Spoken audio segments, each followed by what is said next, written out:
Hare Krishna, dear devotees who are watching us on Facebook. Maharaj will join in a couple of minutes, and he asked me to lead a kirtan to sing Jai Radha Madhava before he comes. So I will start with the kirtan. Jai Radha Madhava Kunja Bihari Gopi Janavallabha Girivaradhari Jashodanandana Brajajana Ranjana Jamunatira Vanachari Jai Radha Madhava Kunja Bihari Gopi Janavallabha Girivaradhari Jashodanandana Brajajana Ranjana Jamunatira Vanachari Jai Radha Madhava Kunja Bihari Gopi Janavallabha Girivaradhari Jashodanandana Brajajana Ranjana Jamunatira Vanachari Jai Radha Madhava Kunja Bihari Gopi Janavallabha Girivaradhari Jashodanandana Brajajana Ranjana Jamunatira Vanachari Jai Radha Madhava Kunja Bihari Gopi Janavallabha Girivaradhari Jashodanandana Brajajana Ranjana Jamunatira Vanachari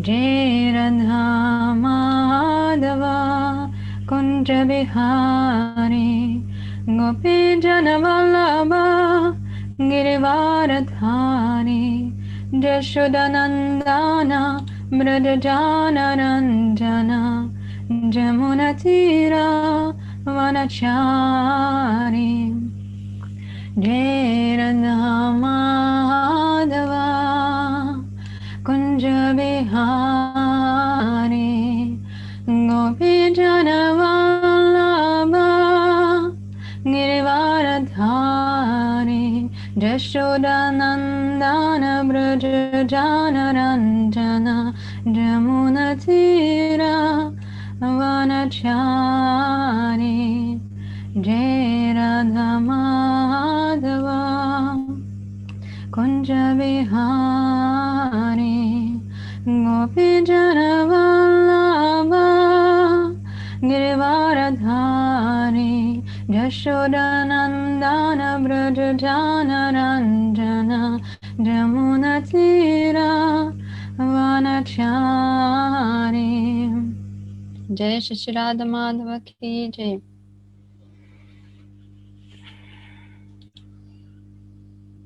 Still finishing breakfast. You finished before I did. Sorry, Maharaj. I need at least 30 seconds more. Okay.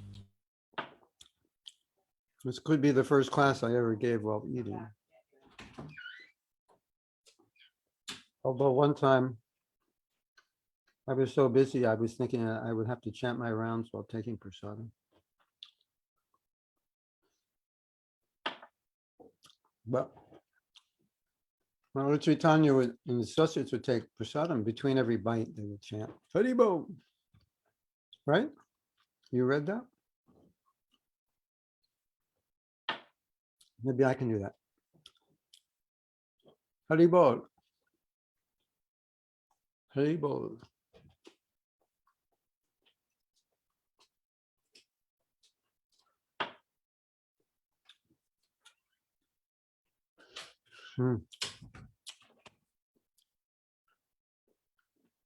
have to wash my hands.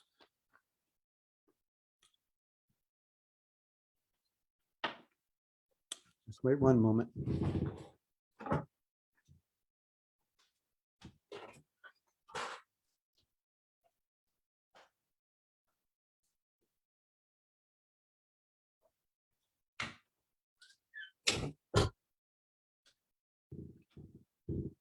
So I wanted to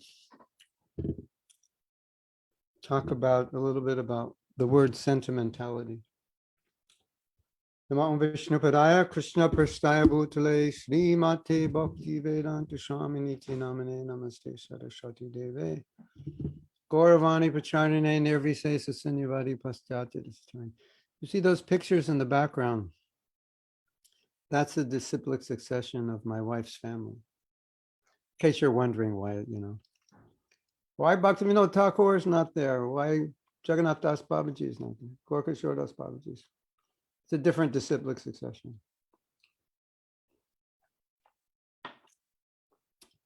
So, just in case you're wondering, which is why I usually blurt it out. So, I don't know, what's better, blurring it out or my ears being blurred out? What do you think? Which one's better? Anyway, you can't really see the pictures, or can you? Not really, okay. So, as you probably all know, Prabhupada said, religion without philosophy is sentiment. What did Prabhupada mean by sentiment?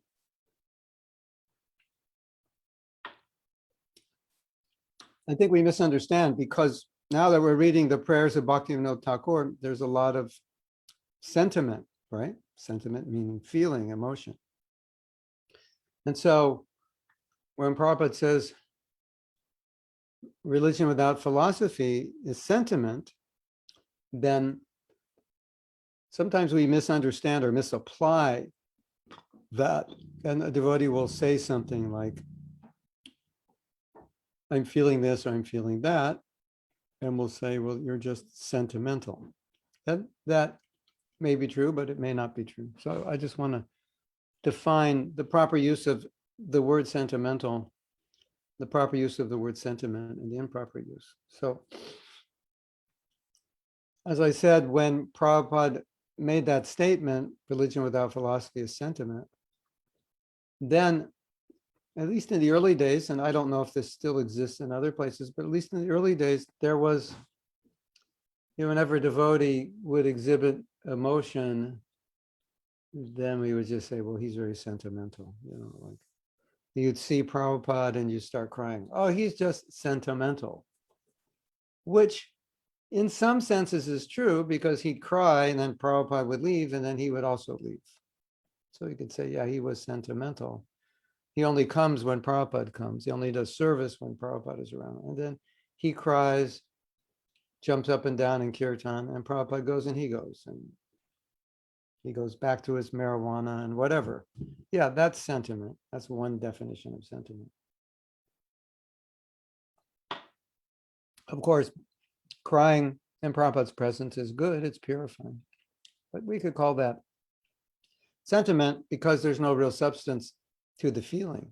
Now, that would be one definition. So if someone says you're sentimental, if you're exhibiting lots of emotion, that's just like clouds that dissipate. It doesn't, the emotion doesn't correspond with any kind of spiritual advancement or spiritual foundation, then you could say, yeah, it's sentiment because there's nothing there. It's like a cloud. It just dissipates.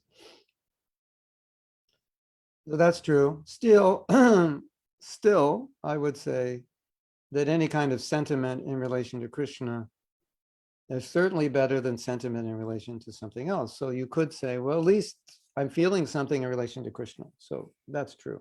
But, and that's good. We should. And I want to talk about that a little more. But strictly speaking, we could say, well, that's just sentiment if it doesn't really amount to anything.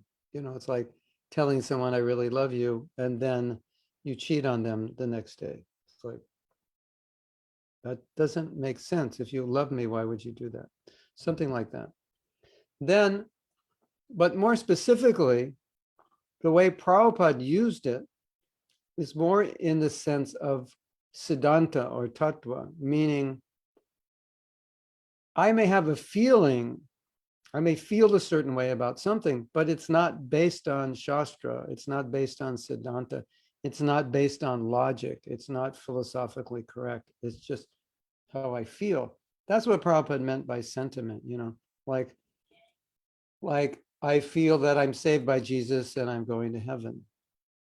Now, according to our philosophy, you will be evaluated, so to speak, based on the modes of nature you're in and the karmic consequences of your activity. So to say that, I've been saved, I'm going to heaven, that is a sentiment which is not really based on philosophy, or like we say, God will forgive me. I'm a sinner, he will forgive me. Yes, that's true. And I'm a sinner all my life, and every time I sin, he forgives me. According to our philosophy, that's not true. So we would say that a person who's consistently sinful, especially there are very sinful people who are quote unquote religious, and like we say, when grandma dies, she went to heaven. And some of the young people are thinking, really? Like, how do we know? The older people are thinking, no, we all go to heaven when we die. That's a sentiment. But if they took prasadam, yeah. If they heard the holy name, yes. If they, were sincere Christians, yeah, maybe they have gone. But that person who was cheating on his wife like every week for the last 40 years, yeah, he went to heaven. If he did, they didn't let him in. I'll guarantee you, right? I mean, of course, he could have done some pious acts to get him there. All right, maybe he did pious activities on the side. But after he leaves heaven, then he has to suffer for those activities, right? So that's why Prabhupada said this is a science, and so that's a scientific explanation of how karma works. And if you say, well, God's all loving, I don't really feel that people would suffer just because they do something bad. I mean, he drinks alcohol, cheats on his wife, breaks the law, eats meat, but God understands he's a conditioned soul, he won't suffer. So that's true to a certain degree. God does understand, and he gives you a chance to rectify yourself. But if you don't rectify yourself and you continue sinning, there'll be some reaction. So that would be a sentiment to say, but I feel God understands and there's no reaction. That's true up to a certain threshold. But at a certain point, like Prabhupada said, you can't just keep taking advantage of it. He does understand our weakness, and he does understand our sincerity. But the point is that whatever you say should have some philosophical, logical, shastric basis, or heard from the acharyas. It should be established on something. But if it's just, well, I feel this way, and a lot of times your feelings are true, but if your feelings contradict Shastra, that's what Prabhupada meant by sentiment. Does that make sense?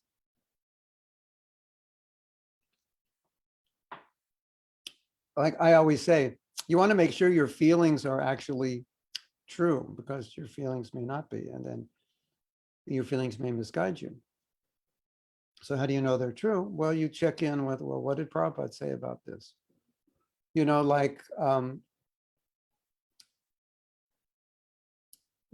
Devotees have said things that Prabhupada never said based on their feelings, like directly contradicted Prabhupada.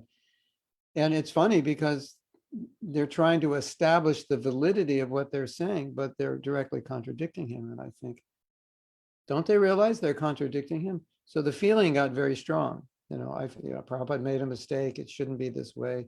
We can't follow these principles. We have to be more liberal. And then you go to philosophy, and then Prabhupada's explaining exactly why we follow these principles and how you need to follow them to be Krishna conscious. So how could you try to advocate for not following them? Because that's how they feel in their own life, because they couldn't follow. They felt it to be detrimental for them to follow. Okay, that may be true. For me, I'm weak, I can't follow, I need something else. But to change the philosophy because of how I feel, that's different. Like sometimes devotees will say, you know I should do this, but I'm weak and I tried and I have to adjust to do what I can do. Okay, that's just being honest. But then to try to say that I feel that Prabhupada, if he were here today, would tell us it's okay not to do it. That you can't, that's just your feeling. You can't establish that on based on anything that Prabhupada said. So then we would call, well, that's just your sentiment. So, okay, so I think that's clear, right? Isn't it? Is it clear? Yeah. I definitely don't want to make the point that feeling is wrong. Feeling is bad, because if feeling is bad, then we're all bad every day because we're all feeling every day, right?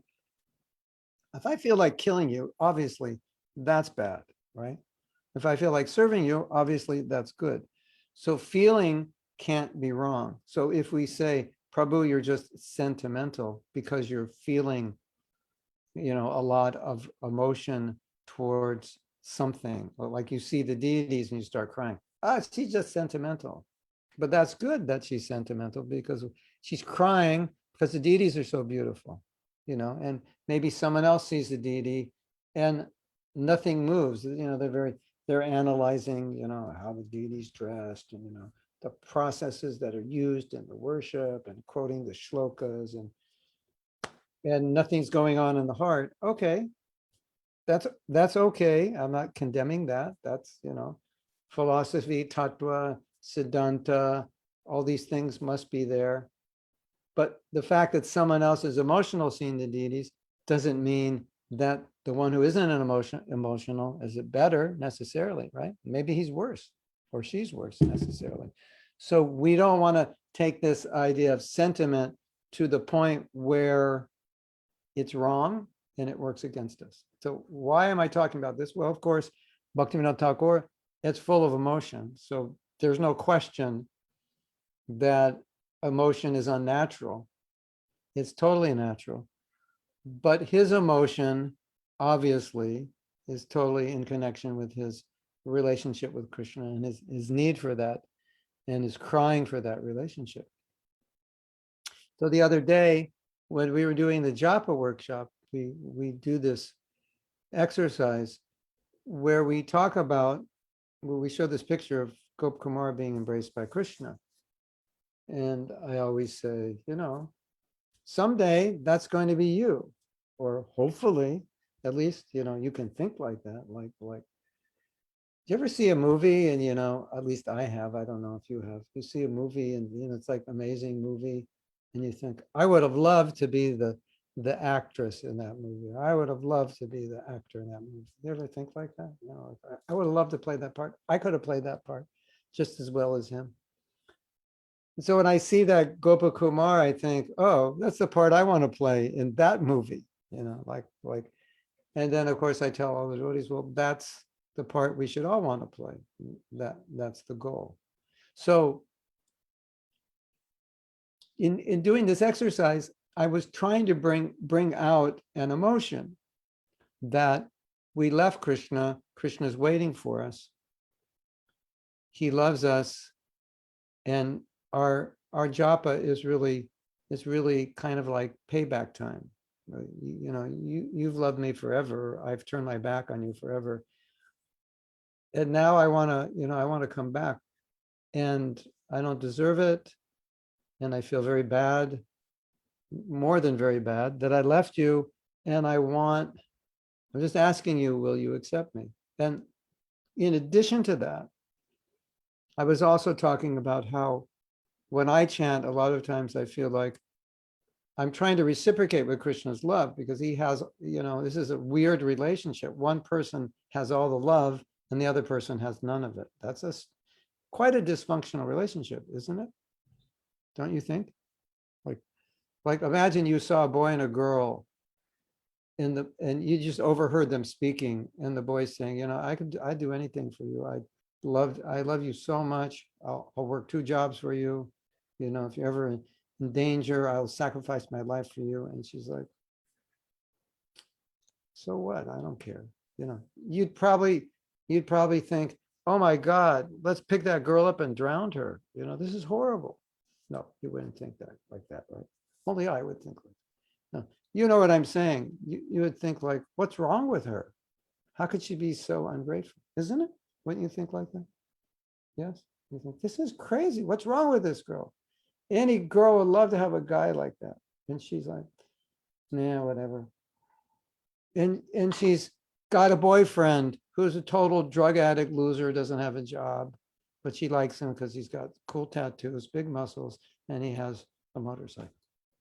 And you're thinking, and this guy's like, he's got a PhD, he's got, he's head of a company, he's like everything, and she doesn't like it.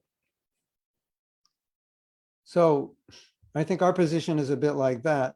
Krishna's like giving everything, and like, yeah, but that girl over there or that guy over there, they got big muscles, or they look cute. I like them better than you. So often when I chant, I think, okay, what I'm trying to do is now reciprocate. I don't have love. I'm trying to reciprocate with that love. So I'm chanting, Krishna, can you help me love you? I'm chanting, Krishna, would you, be okay with me loving you? Like, could we do this? Will you accept me? Will I show up? And you'll just say, what do you girls say? Too little, too late. Is that it? When the guy messes up like a million times and he's trying to apologize and he's going, you've done too little and it's too late, right? So you imagine Krishna saying, too little, too late, So you're saying, Krishna, please accept me. And in the back of your mind saying, don't say too little, too late. Please don't say it. Hare Krishna. So that was the idea of that particular meditation. And we were talking about how chanting is a connection of a relationship, and relationships are full of emotion, right? So when we were doing that, and in retrospect, after we did it, I was thinking, we all know how strong emotions are, and we all know how easy it is to become attracted or attached to things of this world. It's just natural. And so I was thinking, okay, so what is bhakti all about? Bhakti is all about taking those emotions and connecting them to Krishna, isn't it? And then so I was thinking, I mean, the funny thing is, this is so obvious, but it sometimes gets kind of like confused because we're told we're sentimental. Don't be sentimental, Anuradha. You're just all you Latinos are all sentimental. Have you ever been told that, Anuradha, by someone from the United States? Yes? Or you've heard that. Maybe you've heard it said. Yeah, the Latinos, it's all, the Italians, the Latinos, the Spanish, it's all the French, all about feeling and emotion, and the Germans all about like, do it correctly. The Americans like, do it right, don't be sentimental, just do it right, all this like appreciation, that's a waste of time. Just like get the job done and quit being sentimental. So that's why I'm talking about this, because sometimes that is misunderstood, right? So then I was thinking of the verse Patra Pushpam Palam Toyam, Yo me bhakta prayachati. And so we know Krishna does not care about a fruit, a flower, or a leaf, or well, and he cares about Tulsi, but Patra Pushpam Padam. Okay, well, he likes Tulsi. So But you understand the principle that it's not about the fruit, it's not about the flower, it's about the mood that it's offered with, right? So it's interesting because sometimes when I talk about japa as an emotional connection, there's a certain percentage of devotees that get like they have a hard time with that for some reason. They're not, they haven't been trained to think of it that way. They've been trained more to see it as a process. So this is how you chant, externally, this is how you pronounce, this is how you sit, this is how you hear, etc. And I often think, why is it difficult for them to understand? Because Prabhupada has told us this is what the mantra means. The acharyas have told us this is what the mantra means. And all the meanings they've given us, if you imbibe those meanings, wow, your emotions you start feeling something strong towards Krishna. And I'm thinking, how is it they're confused by this when we have this verse in Bhagavad Gita, Patra Pushpam, Yome Bhakta? It's like, I don't like it if there's no bhakti. It's like, what does Krishna have to do with a fruit or a flower? Of course, Tulsi leaf, yeah, but non-Tulsi leaves. What does Krishna have to do with that? It's like he needs flowers. He's Vanamali. He's got better flowers than we can give. He made all the fruits. He can plant whatever, and a fruit tree can grow in like 10 seconds. So that verse shows it's not about what you offer, it's the mood. So then I was thinking, well, just replace Patra Pushpam Palam Toyam to Hare Krishna, Krishna Krishna, Hare Hare, Hare Ram, Ram Ram, Hare Yome Bhakta Prachiti. If you chant Hare Krishna and offer it with love, Ashnami Prayatatmana, I will accept it. Why would it be any different, right? Ashnami, if you offer me a leaf, fruit, flower, or water. Yome Bhakta Prayachiti, with devotion, Ashnami Prayatatmana, I'll accept it. So we all know this verse. It's a famous verse, isn't it? It's one of the probably first verses you really stuck with you. And there it is, Bhakti is service, but bhakti is also feeling. It's both. That you can't really separate one from the other. We can't say, no, bhakti just means service. What kind of service? In devotion. That's what bhakti means, right? Service and devotion. So what does devotion mean? Devotion means without motive. That's a feeling, right? Not to get anything. So I was thinking that the greatest injustice we can do to another devotee or to ourselves is to curb genuine feelings of devotion in the name of being sentimental, right?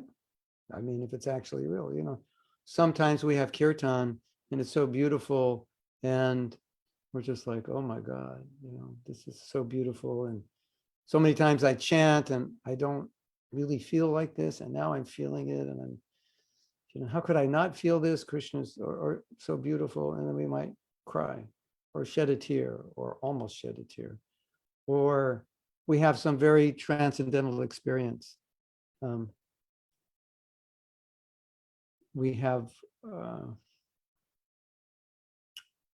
You ever have this experience of Krishna consciousness? Krishna gives you some taste, and you're like overwhelmed. It's just like, wow, Krishna's so kind. Or something happens in your life, like what happened to you, Krishna Karshini, when your car broke down, and you're like, Krishna, why? We don't have the money for a new car, and then just like upset, scolding Krishna. What kind of God are you? You take away our car and we don't have a car. We're just going to make us walk. Like, what's wrong with you? Don't you care about us? And then a few weeks later, her friend bought her a car, right? Gave her the money, here, buy a car. And then, obviously, you must have been feeling two things. Like, why was I so stupid to think that Krishna wouldn't provide, and be mad? And then, Krishna, you're so kind and merciful. So if you feel no emotion when that happens, like, it's time to take you to the psychiatrist or take you to a Bhagavatam class to explain this, because this is natural. So emotion is not bad. It's just bad when it doesn't help you in Krishna consciousness. Yeah, of course. As anything is bad if it doesn't help you, right? And anything is good if it helps you. So if your emotion is good, if your emotion is not in defiance or against any principles, you know, I just feel like smoking marijuana and Krishna understands, it's just, it's in my heart, it's like, no, that's, you feel like that because you're in tamagun. Just, get the siddhanta right. This is not something transcendental. So, but if that's all lined up, then what could be worse is having strong emotions for things which pull you away from Krishna, isn't it? Like, what could be worse than that? Because emotion is natural. And what could be better than having emotion that pulls you towards Krishna, right? I mean, that's, it's like, I'm an emotional being, you're an emotional being. And to have emotions which pull us away from Krishna, worst thing. To have emotions that pull us towards Krishna, the best thing. Just like you see a movie and it's a love story, and it's very emotional and you're crying. Yeah, that's all, but that's all perversion of Radha and Krishna, isn't it? So we're supposed to hear Bhagavatam, Radha and Krishna. Then you could cry about that. Radha's left the rasa dance. Oh, so bad, Radha, why did you leave? This is horrible. Krishna leaves all the gopis are in distress. Krishna, you rascal, why did you leave? Oh, you shouldn't do that. Krishna leaves Vrindavan. I'll come back tomorrow, tonight. Well, not tonight, tomorrow. Not tomorrow, the next day. Not the next day, next week. If not next week, the week after. If not the week after, next month. If not next month, the month after. And it's like, what, 73 years, doesn't come back. Like, oh, horrible. That's what we should be crying about. Yes? So that's really the perfection of the use of emotion. And so I just wanted to clarify that, because we see a lot of emotion in the words of Bhaktivinoda Thakur. And then something that you may remember I said once when Prabhupada was asked by a devotee, what should I do with my anger? And Prabhupada said, oh, you have something you're not giving to Krishna? So so it's like, well, what should I do with my despair? What should I do with any emotion? Like even my depression, what should I do? All right, you're depressed. The perfect depression is separation. I'm separated from Krishna. Chaitanya was quite depressed in separation. There's always a way to use it. Here I am in this world, it's depressing. It's like everybody's smiling, but they're all going to die. It's like depressing. You don't think I'm a depressed person, do you? I'm depressed all the time. As I just look around, I go, this is like these people are having a great time, big smile on their face. And right around the corner, some disaster is waiting for them. This is a depressing place to be. Not that I'm depressed personally about my life, but it's depressing to see what's going on. And if you look at Prahlad Maharaj, he was also depressed about the very same thing. And he said, I'm blissful, but I'm depressed. I'm like, okay, make up your mind. Which one are you? No, I'm blissful because when I hear and chant your glories, I'm merged in an ocean of nectar. Magna Chitta, my consciousness is merged in ecstasy. But when I see all the people suffering, and I suffer because of their suffering. So suffering, depression, all these sentiments, they have their place. But, a lot of us suffer because I'm so bad. I'm so stupid. Nobody likes me. Everything I do is wrong. That, no, we don't want that. We want everything people are doing is wrong. It's due to ignorance. They're suffering. That's why I'm suffering. Then that suffering is, yeah, that's perfect. That's perfect suffering, perfect depression. You want to be depressed? This is how to do it. I know some of us, some of you out there have a tendency towards depression. At least make it bona fide. You know, this is bona fide depression. If you really need to be depressed about the condition of people who aren't Krishna conscious. Then that's the perfection of your depression. Maybe we should change the name of the class. The perfection of depression. The perfection of your depression. So, in other words, what I'm saying is like all these emotions, they have their place in Krishna consciousness, and that's the perfection of them. And if we use those emotions in ways that just entangle us materially, it's kind of like just throwing money away. It's like, what's the point? It's just wasted, right? The perfection of depression. Maybe I should write a book about that. We had another title, The Ecstasy of Depression, right? Isn't it? That was another class, The Ecstasy of Depression.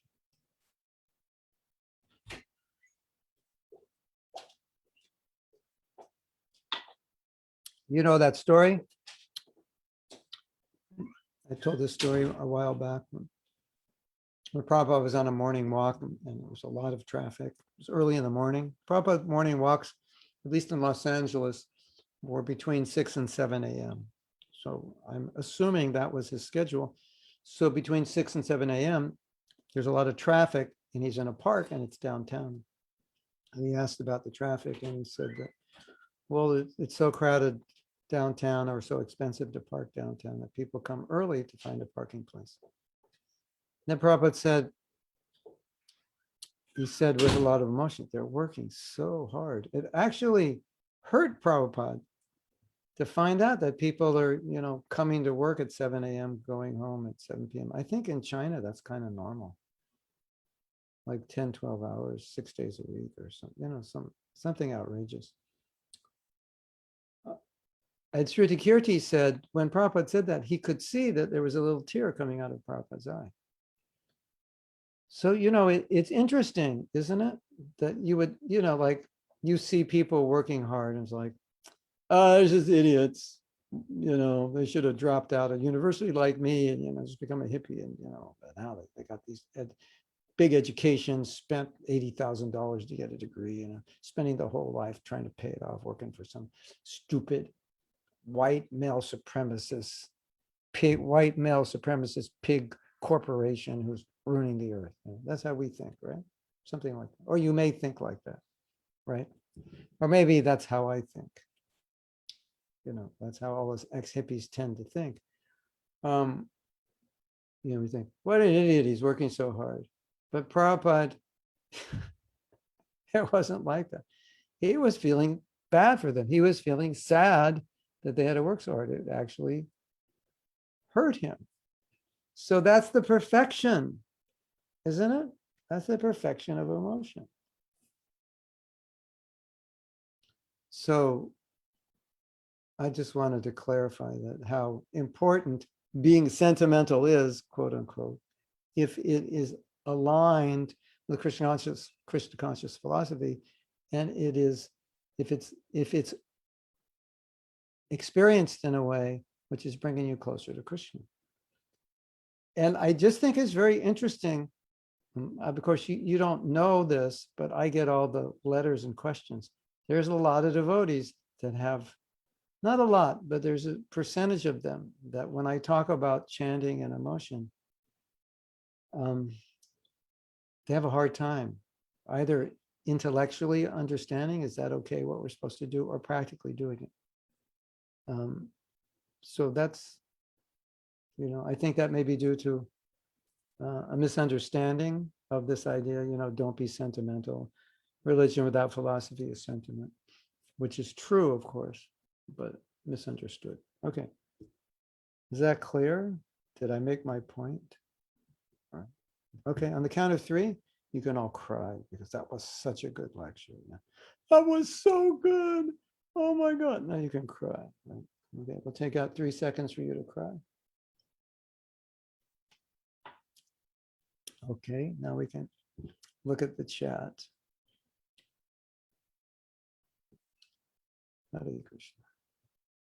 You know, I was talking with a devotee the other day, and I was having this problem because he said, when I'm just myself, you know, he's younger than me, like young enough to be my son. He said, you know, I just try to be myself the way I grew up. You know, it's kind of like we're all like kind of cool. Hey, dude, you know, what's going on? What's going down? You know, he said, and it's really hard to stop being that way.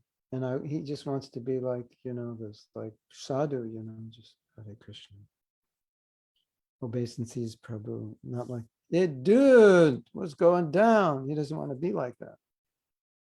And he said, but it's creating a conflict because I want to be this pukka high etiquette, so to speak, Vaishnava, but it doesn't always work.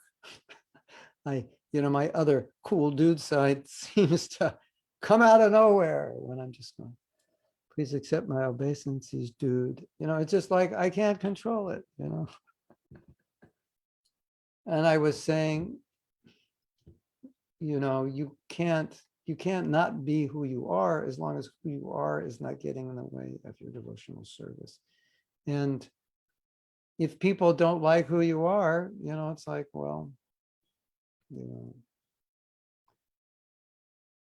what could be done? You know, not everybody's going to like you, but it doesn't mean something's wrong with you. So I feel that way about myself also sometimes. I may not always fit into the stereotyped concept of a sadhu. And I try, but sometimes I turn into a comedian, as you see. You know, I don't know where it comes from. I never studied comedy, but it's also part of me. And also we saw that with Prabhupada. Sometimes it was very funny. He would joke, he would say things very cutting, sarcastic also. That was his nature. Some of our God brothers tell more jokes than I do. I don't know if you know this, but if you've ever been to a japa retreat with Satchidananda Swami or heard his class, it's not obvious because he's such a sadhu, but he's extremely funny. I don't know if you know that. He's like, but it's kind of like that British humor where it's like philosophically funny. It's not just like a joke. It's like, so we have that nature, right? You can't. So sometimes I turn into my comedian. It's just there. You'll have to excuse me if you don't like it. And if you do like it, that's nice. So Krishna Karshani says, to be honest, I often feel that if Srila Prabhupada would present here, he would adjust many things. And I just don't understand why his congregants are not allowed to adjust things according to time, place, and circumstance. I'm not talking about changing tattva. Srila Prabhupada did it right. He adjusted things. Yes, this is maybe in the future, Krishna Karshani, there'll be a council of Nicaea. We'll call it the Council of Navadvip, where all the great leaders of ISKCON movement 1,000 years from now, 500 years from now, are going to sit down and have this huge meeting, like, what can we adjust? And then they'll be split down the middle, what we can adjust. And then there'll be 2 Hare Krishna movements, the Orthodox and the Reform. I wouldn't doubt it because what you just expressed is going through the head of a lot of leaders, but the reason they don't dwell on it too much is because they understand the principle, but they don't equate themselves with Prabhupada. And so they understand there's a threshold for them of what they can change, you know, like how you distribute books, or if we want to print another book, you know, you write a book, BBT prints it, okay, that's fine. That people are becoming devotees reading your book, you know, but certain things, like you say, if Prabhupada were here, I don't think anyone would, well, I can't say anyone, but I don't think a lot of people would disagree with that. If Prabhupada were here and we said this, he would likely say that. But the argument is he's not here to say that. So we only know he said this. And this is what we have to go on, even though we suspect he would say that. If it's a principle that if it's something that we feel it's not adjustable without Prabhupada adjusting it, that's the problem. But I wouldn't doubt there would be a split at some point in the future between Orthodox and Reform over this. Those are like, come on. And Krishna Karshna, you're going to be head of the movement, right? And you're going to go, Krishna Karshna is going, come on, you guys, get real. Nobody's following the principles. How many people you think are chanting 16 rounds? Why are you having them chant 16 rounds? You're just having them lie at initiation. You just do 3 principles, 4 rounds, or let them choose how many principles, how many rounds. So you're going to be the acharya of that, in your next incarnation. Well, you'll have to incarnate a few more times because I don't think it's going to happen too soon. Or you can call it the Sat ISKCON versus the Asat. We're the real ISKCON because we're real, because we don't pretend that everybody's following when they're not. You guys pretend. But the thing is, the ones who pretend know what's going on behind the scenes, but they're thinking, how can I change certain things? Because Prabhupada said 16 rounds go back to Godhead. So I asked one God brother, I said, what about less? And he said, well, I don't want to deprive people of their ticket to go back to Godhead because it takes 16 rounds. It's like, I could sell you a cheaper ticket, but that plane doesn't go back to Godhead. Maybe it goes to Brahmaloka or something. So, or it comes, that ticket will get you another birth in the devotee family, but it won't take you back to Godhead. So I think that's a good answer also, If it's true, let's say for the sake of discussion, if that were true, then, okay, you do 4 rounds, 3 principles, you'll take birth as a devotee again. You do 16 rounds, 4 principles, you go back to Godhead. And Krishna Karshani says, well, what's the problem? If they take a vow for 4 and 3 principles, they could always do 16 and 4 principles when they're older and then go back to Godhead. That's true. So in our context, basically, then it's like, okay, do 4 and 3 until you can do 16 and 4 and then take initiation. Then the problem is everybody reads in the books, if you don't take initiation, you're like an animal and you'll never, be anything. And, it's not exactly like that. You have the holy name, you have Prabhupada, you have your guru, even though you're not officially initiated. But so, ladies and gentlemen, it's not as bad as you think if you're not initiated. It's not, really isn't. So, these are the kinds of issues that are like, you need like a big, stadium and all the pundits, come in the stadium and make their points. If Srila Prabhupada were here, he would understand this and that. But he's not here, and how can you know for certain? And so that would be the argument, because that is the argument. So I'm just acknowledging your concern, and I wouldn't doubt that in the future things would change. If, let's say, for example, it prevails in ISKCON, it must be 16 and 4, then what might happen is this we have to discuss what initiation means. Like, okay, say, so then we could say something like this, Krishna Karshani. The goal is 16 and 4. Do your best to do that. If you can't do that, don't have a heart attack, don't commit suicide, don't take Prozac. That's a psychotropic drug in America. Don't get depressed. Do your best. This is the goal, right? And so when you say, I promise 4 principles, 16 rounds, what you're saying is, this is my goal. This is the goal. This is what you want me to do. And that's my goal in life, to get there. Today, tomorrow, the next day. And if I slip, I don't have to kill myself because I know this is my goal. But right now, okay, I'm 16 and 3, or I'm 12 and 4, or I'm 4 and 2. Yeah, I could see something like that. Maybe. And that way, You've still vowed for 16 and 4, but between you and your spiritual master, you know what that means. But that we could do without any official statement. In fact, I was actually thinking of writing a letter to all my disciples, something like that, because obviously when you take vows and you don't follow them, you feel horrible.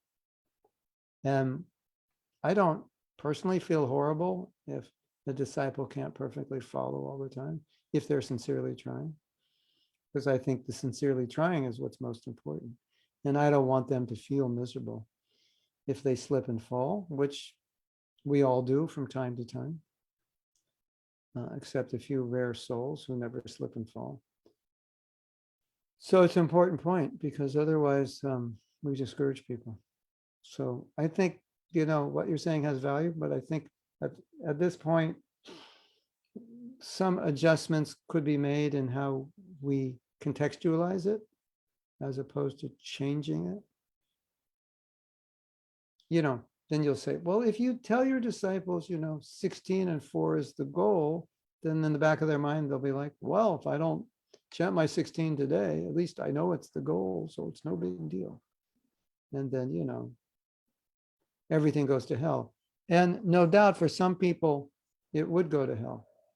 But people of high integrity, that wouldn't be a problem. If they know that's the goal, they would always do their best to get there. But if they miss here and there, they wouldn't beat themselves up or become depressed, because they know their guru understands that they're human and sometimes they slip and fail. Otherwise, what happens after initiation is some devotees go down, because before initiation, they didn't make a vow.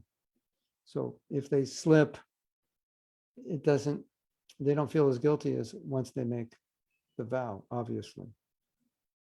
But I can say, I can't speak for every guru in ISKCON, but I can speak for many, is that they understand and they're not condemning people who slip from time to time, or slip for a long time, whose goal is to get back. That's the main thing.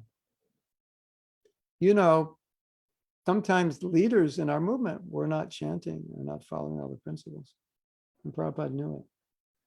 So he wasn't happy about it. He didn't condemn them,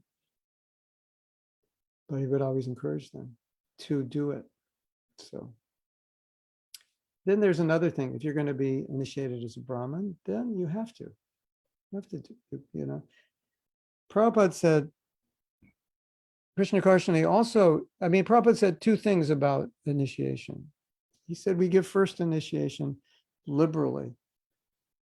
In other words, give them a chance. Okay, here's the holy name, here's the principles. Go for it. Let's see what happens. Can you do it? We're rooting for you. You've made your vows. Okay, you're committed. Let's go for it. Let's do it. Right? So you have many devotees in my generation who've been doing that since they got initiated, more or less. There are days I don't finish my rounds, but there's never been a day that I never made them up in my life in 51 years. There's not one day that I missed 16 rounds or missed making them up if I couldn't finish them. That's just how I am, and so I'm not bragging. I'm just saying there are many people like that that will do that their whole life. They'll never stop. But some won't. They'll give it a try. They'll go 5 years, do great, 10 years, and something will happen. And, they go into their Venus period, and all of a sudden they fall in love with every girl they see. And, they don't know what's going on. I was a brahmachari for 10 years. I didn't even think about it. I didn't know women even existed. Women. I never even noticed them. They don't know the name of any woman in their temple. They're just that. And all of a sudden, Venus period. And they're like, oh my God, they're so beautiful. I have to get 10 of them right now. I've seen that happen to devotees. They go through periods and they go to astrologer, and the astrologer says, just hold out for 2 years, it'll go away. Okay, so they tighten their belt and just get some blinders and, go search out some deserted island for 2 years, and they just make it and they come back. So these things happen. But so Prabhupada was okay with that, although when a lot of people were leaving, he was even saying we need to be more strict about first. So you have both, but generally more liberal, and Prabhupada depended on his temple presidents who were recommending. But as you've said, you don't know. So then with second initiation, Prabhupada was like, no, second, you're Brahmin. Brahmin means sattvic. You'll have to live a sattvic life. You can't be, you sattvic means steady. So you're steady in following the principles, you're steady in your rounds, you're steady in your sadhana. So that is given more cautiously. We don't just give Brahman to anyone. One should, I mean, sometimes we do because the temple presidents, please give them Brahman. We have nobody to cook. Please, please, please, please, I'll do anything for you. Can you get, we don't like to do that, but sometimes out of necessity, we do it and say, okay, it's a sincere devotee. Maybe they don't fully have Brahminical qualities. So then the idea is by giving Brahman initiation, you will then fill the shoes. It's like, okay, these shoes are too big for you, but we're going to give them to you. You will grow into them. Something like that, right? The same idea with sannyas. You're not really qualified, but we'll give it to you because you have enough detachment, enough knowledge and determination. So you feel you'll grow into it. So something like that. So sometimes we give Brahminical, not me, we all give Brahminical initiation to someone who seems to have the qualification, or by dire necessity, the temple is begging, please, we don't have enough pujaris. And they are doing quite well right now. Can you give it to them? Okay, so fill the shoes. Your father's putting you in charge of his business. You've never run it before. He'll be on the side. He'll be the consultant, but now you have to fill his shoes. You're not qualified, but you'll learn to swim by being thrown in the water. So that's there also. Prabhupada had very strong hopes that we could create a Brahminical class of men because that's so much needed in the world, right? You know that, I don't know if you saw the video of me getting Brahmin initiation by Prabhupada. It's in one of Yadavar Prabhu's films. It's like amazing. I mean, like what kind of mercy that was, that someone filmed me getting my Brahminical initiation. So I comment on that. Prabhupada is putting the thread on me, and then I get to comment what was going on in my mind or going on in my mind now watching it. And I was saying, Prabhupada was smiling. He put the thread on, and he was like smiling, like he didn't really know. I don't think there's no certainty that he even knew my name when he did that. It was just, here's another Brahmin. I mean, he knew me a little bit because I was temple president. Actually, at that point, I wasn't temple president, so he wouldn't know me. There was no reason. Unless somebody told him. So, but he was smiling, and I don't think he was smiling at me. I think he was just smiling because we're creating Brahmins. And we need Brahmins. The world is lacking Brahmins. That's the problem, right? So if we create Brahmins, the world can change because they are the real leaders. So that's how I felt. He's putting on the thread of someone who 8 months before, well, I won't tell you what I was doing, but you can Google hippie and then you can understand what I was doing. I don't have to tell you. So 8 months before a hippie college, you can Google hippie, what did hippie college students do in 1969? And then you'll understand everything you want, never know about what I was before. Maybe not as bad as some, but generally. And then so 8 months later, here I am getting a Brahmin initiation at the ripe old age of 20. What do you know when you're 20? You don't know a lot, but we knew that Prabhupada was our guru, and we knew Krishna consciousness was the absolute truth, and we were sincere. And the Prabhupada said, okay, that's your qualification. So he puts the thread on and he's smiling like, oh, another Brahmin, another soldier to spread Krishna consciousness. That was my sense of it, that he was creating, this revolution Prabhupada was creating, It's creating a revolution of Brahmins. So that's our goal, that we all become Brahminical. So if you look at it that way, then we can say, okay, that's the goal. Give everyone a chance. Give everyone a chance with first initiation. If you fall and slip a little bit, okay, just keep trying. You'll get there. Maybe, maybe it would have been better to wait, but you were determined. You were really sincere. So don't become depressed about it. Just the goal is 16 four principles to be in Sattva-gun. Do your best to get there. It's not how you start the race, it's how you end. I think that's the only way. If we're not going to change the 16 and 4, that's, I think, the only way we can really help people understand. You're getting a chance, go for it. Many of us got the chance. We're still following after all these years. Crazy as we are, somehow or other, we did it. I don't know. Just like, I don't know how not to chant 16 rounds. I don't know. I've never been able not to chant 16 rounds. So just, even if I don't chant any rounds, that actually happened to me. I think sometime during COVID, one day was crazy. I don't know what it was. And I don't think I don't know when it was. It's extremely rare this would ever happen, but I think one day I didn't chant any rounds, or I chanted like 4 rounds, something. This is like so rare. So the next day, I just got up early and Krishna, Krishna, Hare, Hare, it's 32 rounds, whatever. It's just like programmed in me to the core. I don't know how not to do 16 a day. I can't figure it out. My brain can't figure out how to do it. I don't know.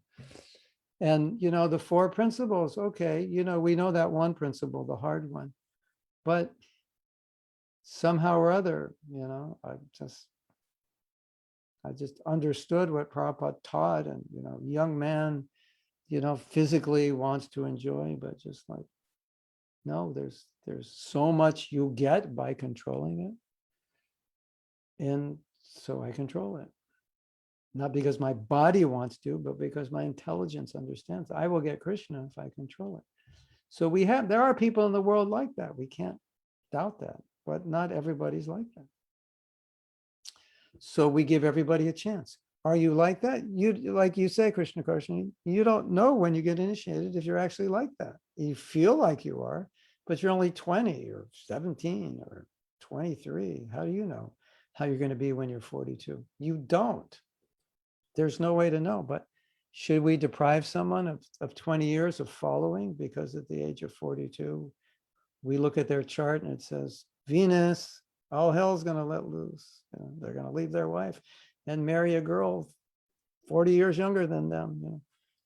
Prabhupada didn't do that. So we still have to follow, to some degree, Prabhupada's mood. And that's part of being merciful. So, of course, every guru is going to decide. Some gurus, you'll have to wait 8 years before you even get your name high enough on the list to be considered for initiation. Just want to make sure. And other gurus, it's like they just meet you and, when did you start chanting? Oh, I've been chanting for 6 months. Okay, you can get initiated next week. Okay, he wants to take the chance, he's not supposed to do that. They're supposed to wait 6 months from the time they ask, but some will just go, oh, you've been chanting 6 months? Okay, tomorrow. Yes, Prabhupada did that also. So I think these are the kinds of discussions that would go along. But my final answer, it's not even my answer, is because I've asked this question to many gurus. We can't change that. It's Prabhupada established it. It's in his books, 16 rounds, 4 principles. It's everywhere in his books, in his letters. So that's my message to the world. 16 rounds, 4 principles, that's the goal. Go for it. If you can't do it perfectly now, you're just human. We understand. Don't give up on it. That's the goal. And Rabindranath Swarupa Prabhu said something interesting. He said, you look at the 4 principles as some kind of regulation or some kind of moral ground. This is the moral pillars of life upon which you build your spiritual life. He said, I look at them as aspects of knowledge. By following them, you get revelation because it keeps you sattvic. So you keep yourself in a position where Krishna can reveal to you so many things that wouldn't be revealed if you're not following them. So he said, I look at the four principles as principles of knowledge. It's interesting, isn't it? It's an interesting way of looking at it. I mean, I've always looked at it that way, but I never really articulated it. I mean, I looked at it that way personally, but I never articulated it that way. So if I follow them, then my consciousness is pure enough that I can understand things that I couldn't understand if I don't follow them. So it's nice to see it that way, because then you know, well, if I don't follow them, then there may be certain things I won't be able to understand as well as if I did follow them. Or maybe some things I wouldn't understand, maybe some things I would misunderstand. Now, that was a long answer to a short question, but a good question. Okay, so I see there are 11 other questions. So I guess I got stimulated your thinking. Okay, that's my job. I was thinking, well, that's dangerous. I was thinking, even when we are sentimental, for example, I cry every time I am close to Guru Maharaj. And sometimes it's so hard to control this.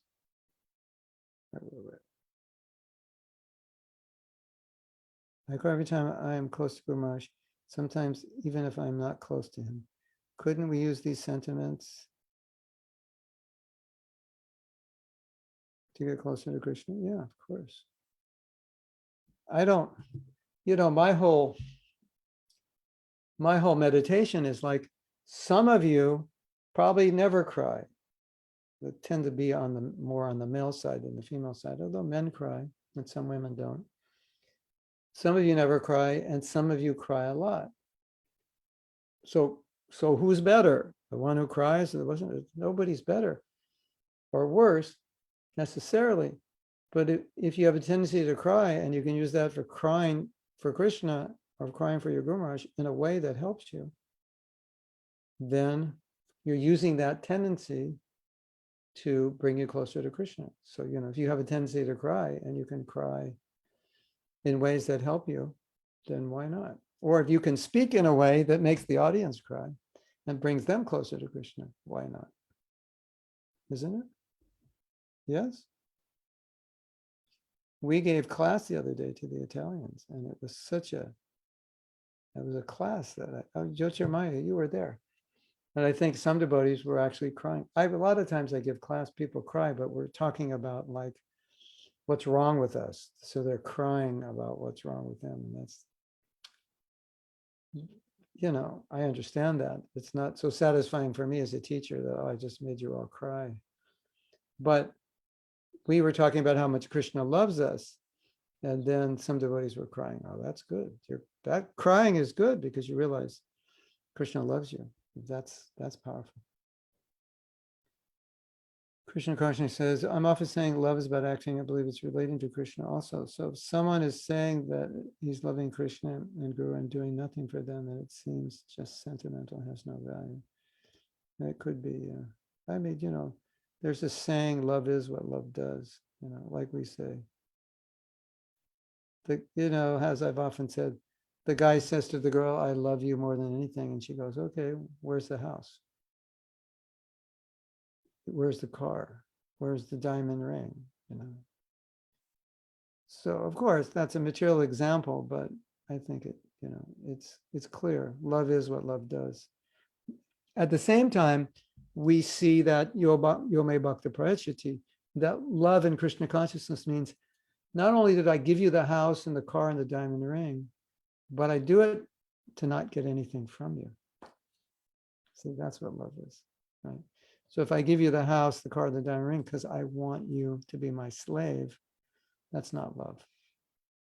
So both what you do and what you experience or what you're feeling or the motive with which you do it are important, because you can't, if I love you, but I don't do anything for you, you would question my love. But if I say I love you and I do things for you, but I don't interact with you in a way that seems like I love you, or you sense that I'm trying to manipulate you by doing things for you, then it's not love. So, I think you have to see both things. I'm the best sadhu. I'm at least one of the funnier sadhus around. Not always funny, sometimes. I'm funny because life is boring. And life is pretty depressing. So if you're not funny, it's like, what's the use of living if you're not funny? Because just, like, I don't know. To me, we were talking about this last year. When I look at the world, I just think it's funny. Like we had this, I have this magazine from 1961. Where is it? It's around here. It's an ad for a cigarette. It's called Salem. And in the filter of the cigarette, they have menthol in it. I guess they put some menthol oil in it. And the whole ad is springtime, the fresh flowers, the breezes, the flowers. And when you smoke Salem, it's like springtime with the menthol taste. And we look at this now and we think, this is like this stupid, like we're people, like, didn't they not have brains, like 50 years ago? Like, of course, they didn't know that smoking was bad. But we look at this and we just laugh at it. This is like the stupidest thing I've ever heard. People actually believe this. And even Prabhupada joked about it because he knew about this. Someone told him. And he said, yes, fire on one end and they're smoking cools. And Prabhupada was just laughing. So that's the kind of way I look at the world. I think it's funny. Because if I don't laugh at it, it just makes me angry. All these innocent people are being manipulated, isn't it? Parmeshwari says, Chaitanya Mahaprabhu is the embodiment of spiritual emotion. Yeah, right. So I hope I bless all of you in your next life, you take birth in Latin America. Because then you really know how to feel. Well, Italy also, and a few other countries. Krishna Karshini says, I'm wondering why some devotees have a problem with being real and have to pretend. Maybe we create pressure on people in our movement and we make them uncomfortable being real because they're being judged. They're being judged, so they want to pretend that there's something they're not, so people won't judge them. That's one reason. They're insecure about who they are. They don't like who they are. They want to sometimes we pretend to ourselves who we are, isn't it? We don't even know who we are. We're pretending. I think all of us must go through a stage, or many of us go through a stage where we're pretending to be more Krishna conscious than we are. And some of us go through a stage where we're pretending to be less Krishna conscious than we are. That makes us feel good. We all have different psychology, right? But, real means you're not less or more than you are. So if you think you're less, you're not real. If you think it's like arrogance is a problem, but thinking yourself less in a material sense is also a problem. Right? Of course, we've talked about this a million times. You get humility mixed up with low self-esteem. That's why you think, it's good to think of yourself less. Well, it is. If it's not a psychological weakness, it is. If it's a psychological weakness, it doesn't help you. If you're in an environment where you're not being judged and you're being accepted for who you are with all your faults, all your struggles, whatever, then what's the problem of being yourself? It would be actually more problematic not to be, because everyone would say, hey, get real. You don't have to pretend with us. We love you with all your faults.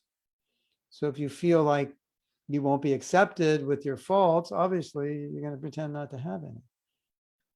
But if we create an environment where we're all accepting one another in spite of our faults, then why would you have to pretend?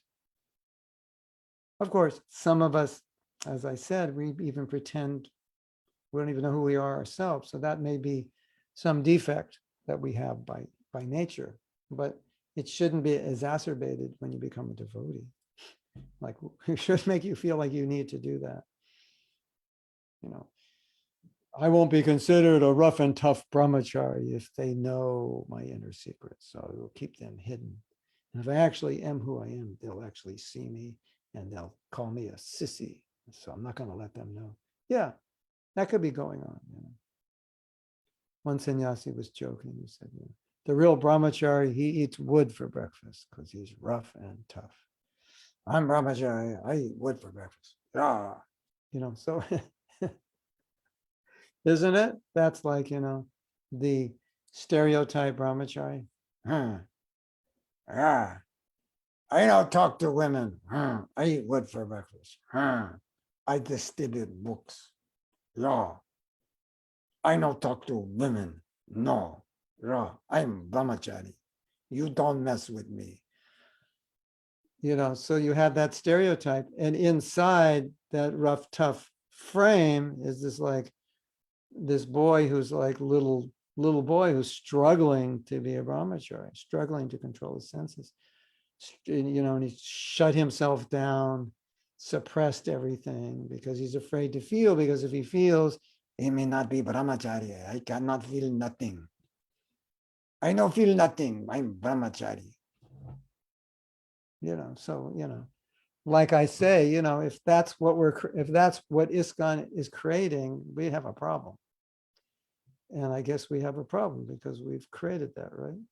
Whereas if you create an environment where this is what's a brahmachari, if you can't do it, no problem. Just live outside. No big deal. And if you want to try it and you can't do it, just tell us.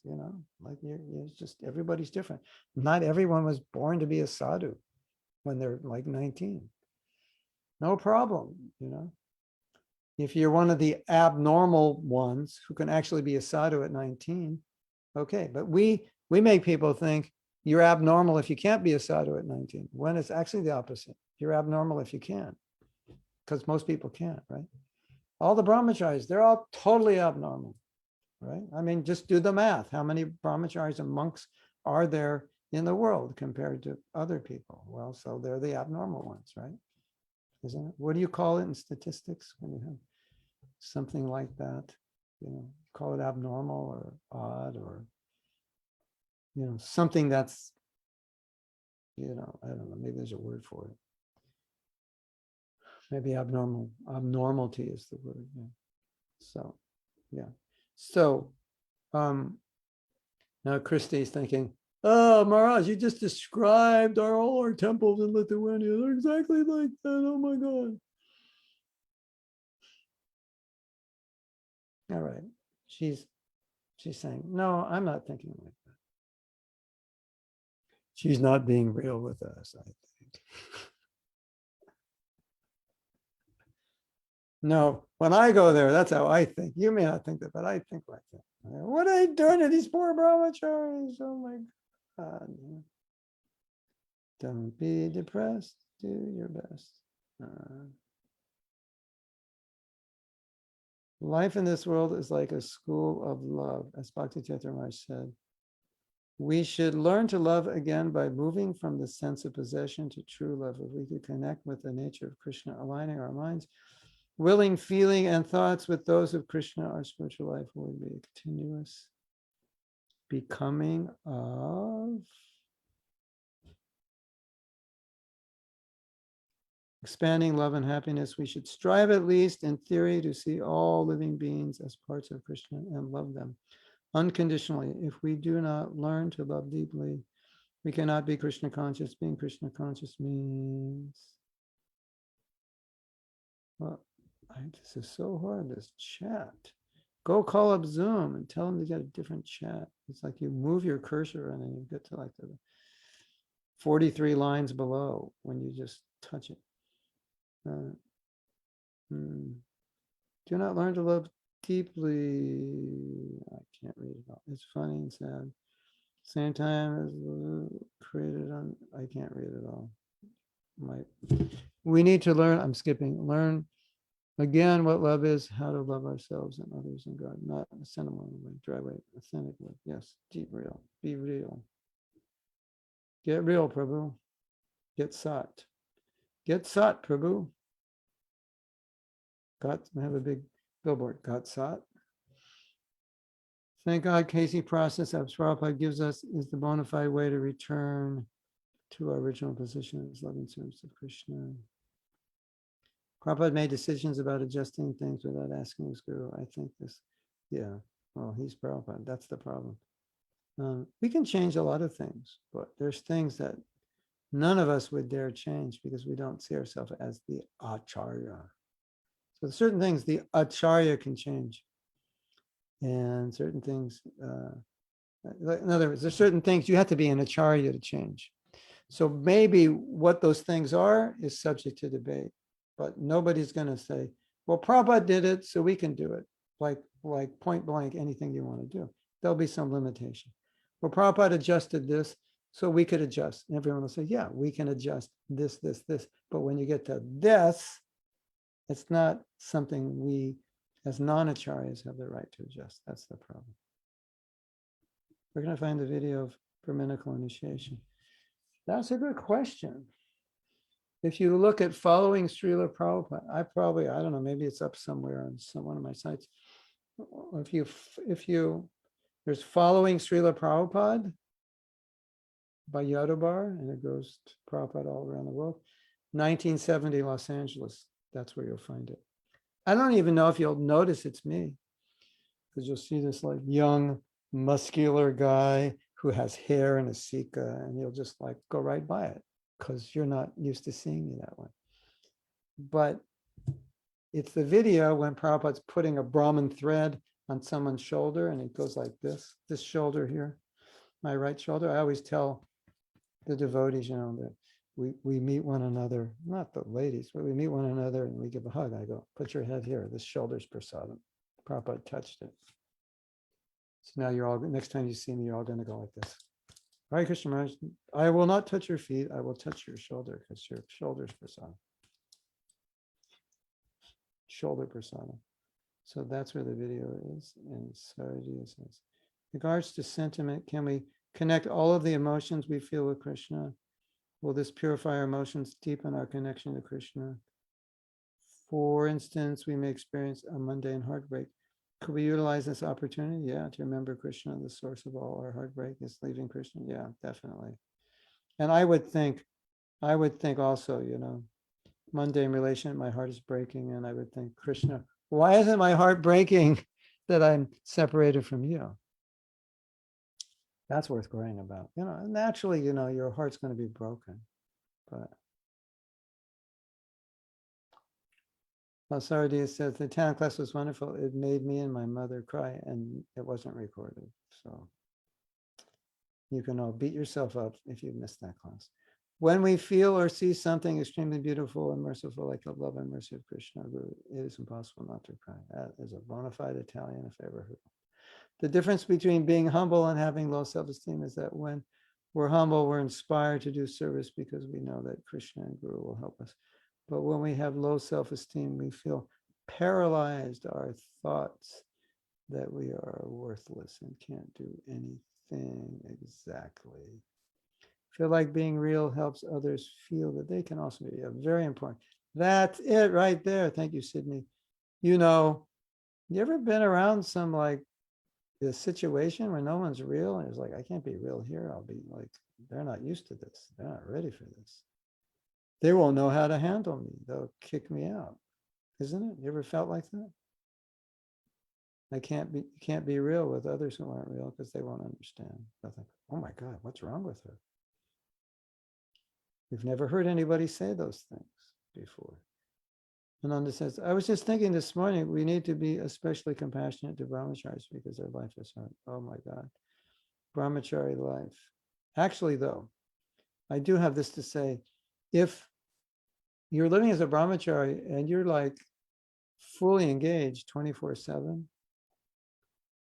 those little bouts that you run into, it's like they're not hard to deal with because you're surrounded by a lot of transcendental energy. But at some point it gets hard. It's definitely, it's like at some point when they're starting to realize brahmachari life may not be for them, then it can get hard. Or when they go on Sankirtan and they distribute a book to the wrong woman, I don't know if you know what that means, the wrong one.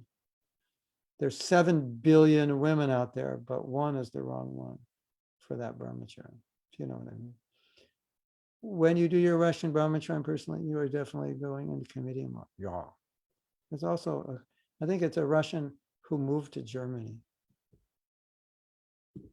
because Germany and Switzerland were like the heart of book distribution back in the day. So we heard a lot of classes and talks about book distribution from the Germans.